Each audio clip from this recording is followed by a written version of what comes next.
The Etihad Stadium bore witness to a captivating encounter, one that had fans on the edge of their seats from the very beginning, as Manchester City, reigning champions of England, prepared to defend their honor on home turf.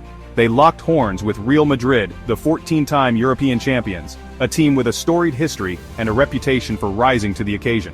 The Champions League quarter-final clash promised a display of tactical prowess, with both managers known for their strategic acumen.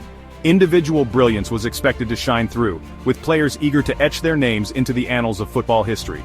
Both teams entered the match with aspirations for continental glory, knowing that every moment on the pitch could be decisive.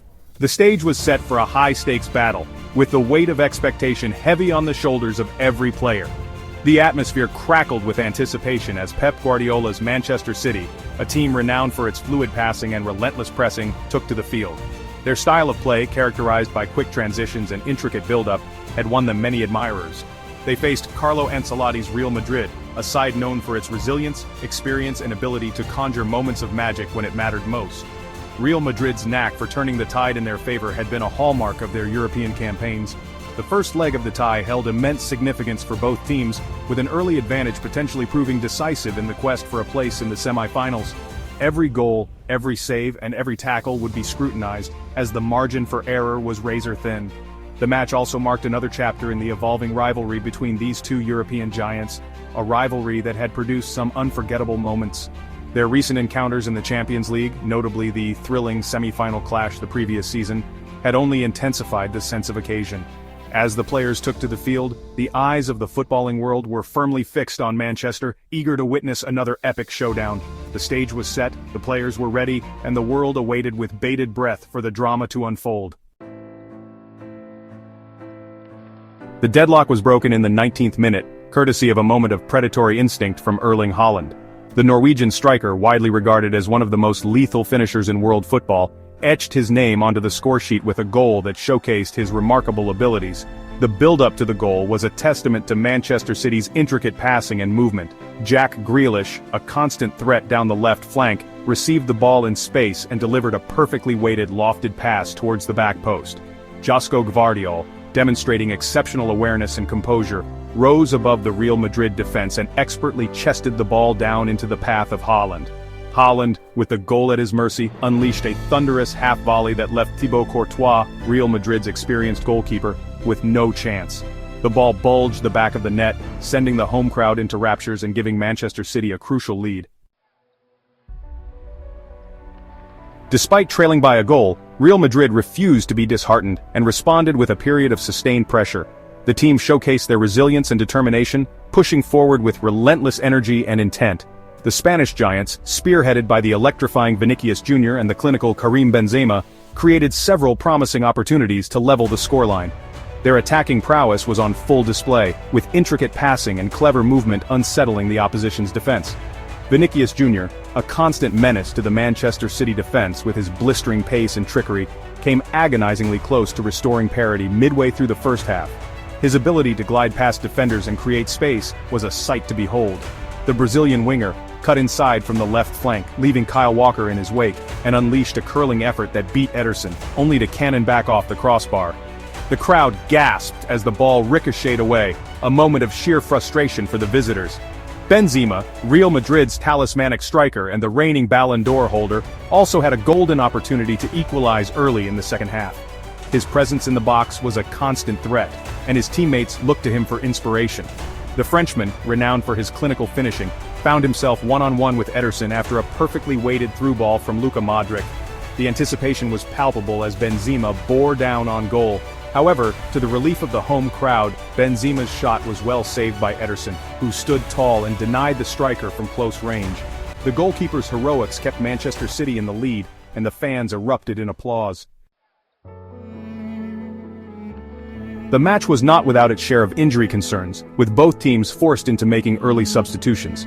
Manchester City suffered a blow midway through the first half when Jack Grealish, who had been instrumental in the build-up to Haaland's goal, was forced off with what appeared to be a hamstring injury. Grealish's departure paved the way for the introduction of Phil Foden, a player equally adept at operating in wide areas and cutting inside. Foden's arrival injected fresh impetus into the Manchester City attack, as the young Englishman's creativity and eye for goal posed a constant threat to the Real Madrid defense. Real Madrid too had their fair share of injury worries, with David Alaba, their experienced defender, withdrawn at halftime due to a muscular problem. Alaba's absence was a significant blow to Real Madrid, as the Austrians' versatility, defensive solidity, and leadership qualities had been crucial to their success in recent seasons. Section 5. Contentious calls. The match was not without its share of controversy, with several decisions from the referee, Simon Marciniak, sparking debate and dividing opinion. One such decision came early in the second half, when Real Madrid were awarded a penalty after Vinicius Jr. was brought down in the box by Ederson. However, after a lengthy VAR review, the penalty decision was overturned. Replays showed that Vinicius Jr. had strayed into an offside position in the build-up to the incident, much to the frustration of the Real Madrid players and coaching staff. Adding to the controversy, Manchester City fans displayed a banner before the match, mocking Vinicius Jr. for not winning the Ballon d'Or, and subjected the Brazilian winger to boos and jeers throughout the match. The incident sparked widespread condemnation, with many observers calling for greater respect to be shown to players, regardless of their club affiliation. The match was a fascinating tactical battle between two of the most astute minds in world football, Pep Guardiola and Carlo Ancelotti. Both managers employed nuanced strategies designed to exploit their opponents' weaknesses while maximizing their own strengths. Guardiola, renowned for his tactical flexibility, surprised many by deploying John Stones, typically a central defender, in a midfield role. Stones' composure on the ball, passing range, and ability to break lines from deep positions added a different dimension to Manchester City's midfield play.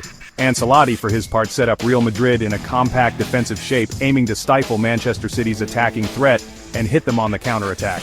However, the absence of key defensive figures due to injury forced Ancelotti to make several adjustments, with Eduardo Camavinga slotting in at left back and Nacho Fernandez partnering Eder Militao in central defense.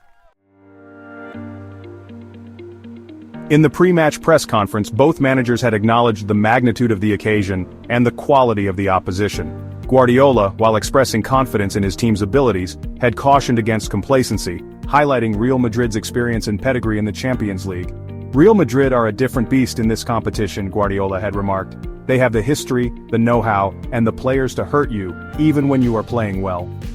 Ancelotti, meanwhile, had praised Guardiola's tactical acumen and the quality of Manchester City's squad, but had also backed his team to rise to the challenge. "We respect Manchester City. They are a fantastic team," Ancelotti had said. "But we are Real Madrid, and we fear no one. We will go out there and give everything to get a positive result." Manchester City's victory in the first leg gave them a slender but significant advantage heading into the second leg at the Santiago Bernabéu Stadium. However, with Real Madrid renowned for their ability to produce magical comebacks, particularly in the Champions League, the tie was far from over. The second leg promised to be another enthralling encounter, with Real Madrid likely to throw everything at Manchester City in an attempt to overturn the deficit. The atmosphere at the Bernabéu, renowned for its hostility towards visiting teams, would be electric, providing Real Madrid with an added advantage. Manchester City, for their part, would need to maintain their composure and discipline in the face of relentless pressure from both Real Madrid and the home crowd.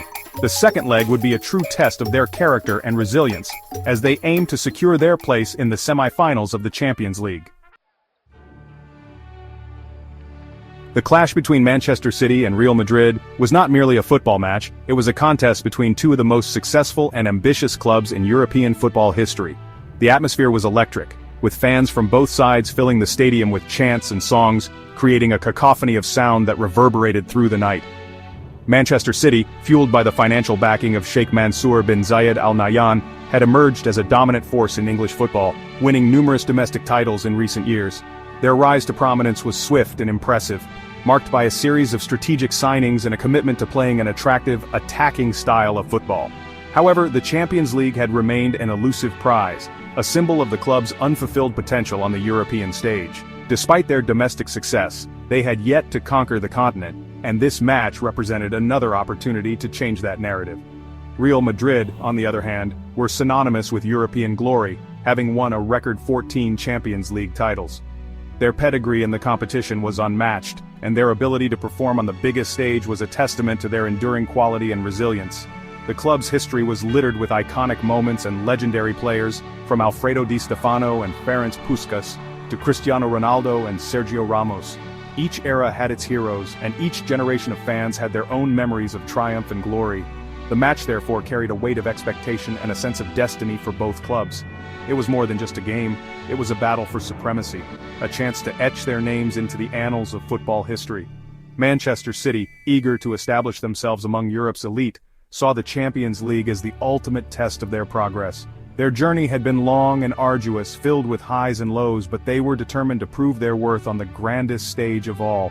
Real Madrid, keen to maintain their status as the continent's most feared team, were determined to add another chapter to their illustrious history. Their legacy was built on a foundation of excellence and a relentless pursuit of victory, and they were not about to let that slip away.